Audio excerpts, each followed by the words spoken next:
పరలోకమందున మా తండ్రి, మీ నామం పూజింపబడును గాక, మీ రాజ్యం వచ్చును గాక, మీ చిత్తము ప్రాపడి వారిని మేము మన్నించినట్లు మా అప్పులను మీరు మన్నించండి. మమ్ము శోధన యందు ప్రవేశింపనివ్వక కీడు నుండి మమ్ము రక్షించండి. ఆమేన్.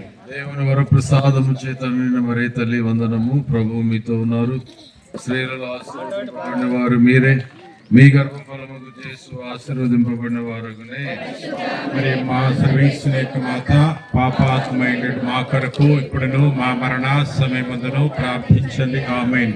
పితకును పుత్రుకును పవిత్రాత్మకు మహిమ కలుగును గాక.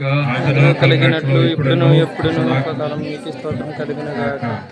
84వ కీర్తన 1-10 వచనాలు చదవండి. సర్వశక్తిమంతుడైన ప్రభు, నీ నివాసము ఎంత రమ్యము! నేను ప్రభు మందిరములను దర్శింపవలెనని గువ్విల్లూరిపోవచ్చున్నాను, తపించిపోవచ్చున్నాను. పూర్ణ హృదయముతోను ఆనందముతోను నేను సజీవుడైన దేవునికి గీతములు పాడుదును.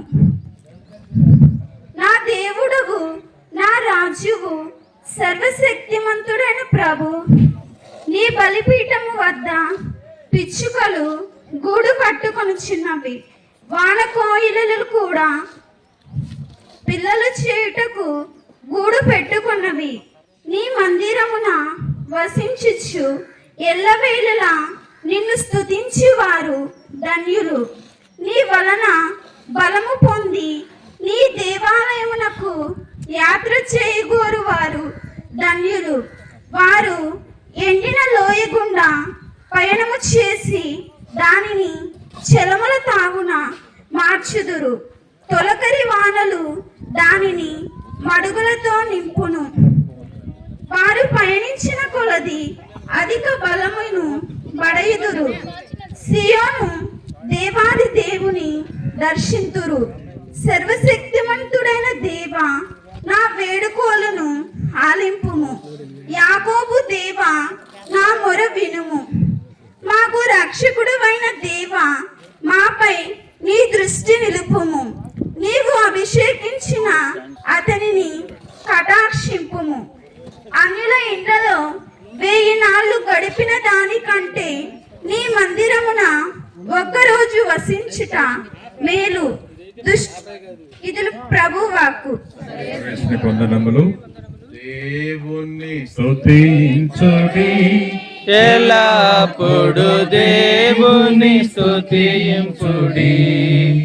ఆ దేవుని స్తుతించుడి, ఎల్లప్పుడు దేవుని స్తుతించుడి.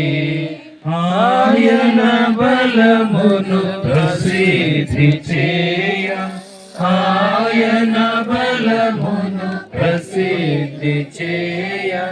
ఆకాశ విశలమందు, ఆకాశ విశలమందు ఎల్లప్పుడు దేవుని స్తుతించుడి. ప్రభువు మీతో ఉండును గాక, మీ ఆత్మతో ఉండును గాక. పునీత యోహాను గారు రాసిన పవిత్ర సువిశేషంలోని భాగము. యోహాను సువార్త 2వ అధ్యాయం 13వ వచనము నుండి 25వ వచనం వరకు.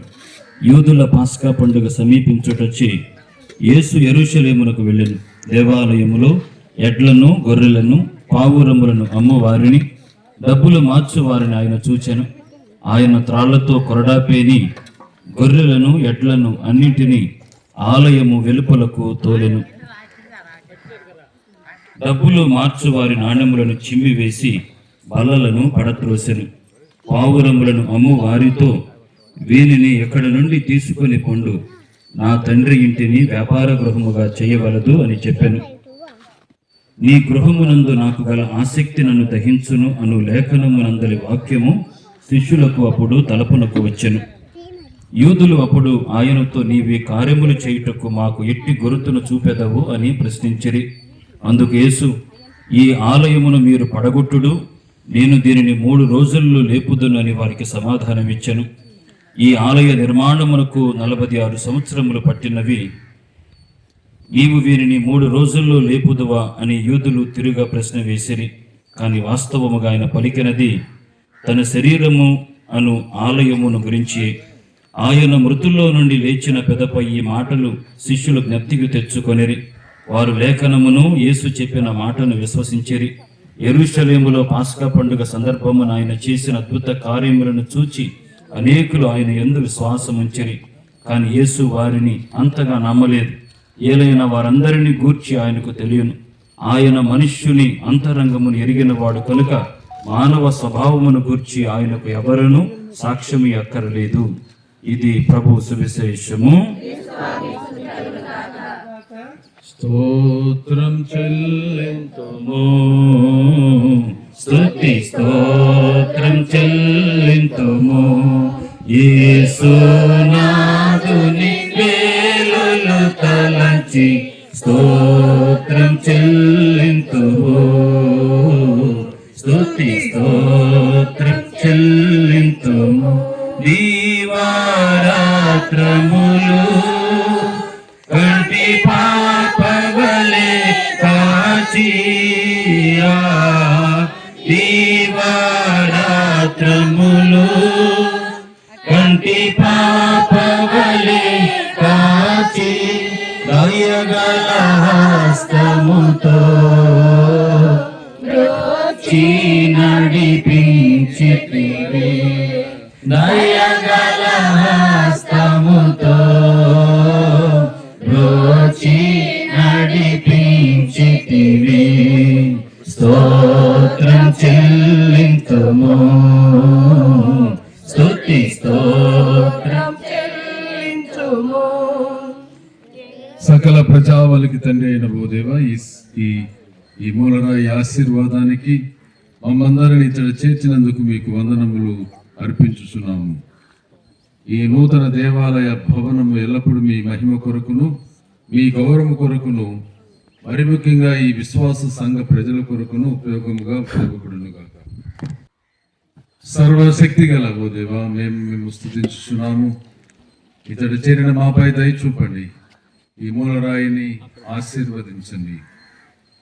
ఈ దేవాలయ నిర్మాణం సురక్షితముగా కొనసాగి మీ గౌరవ మహిమల కొరకును ఈ సంఘ విశ్వాస ప్రజల ఉపయోగము కొరకును ఇది వినియోగింపబడును గాక.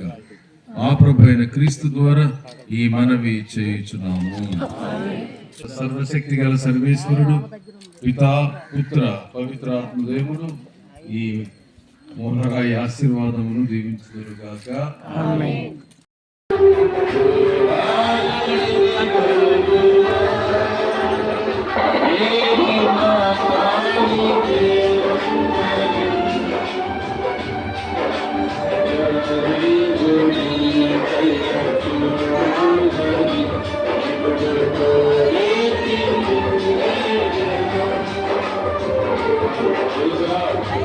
Praise the Lord.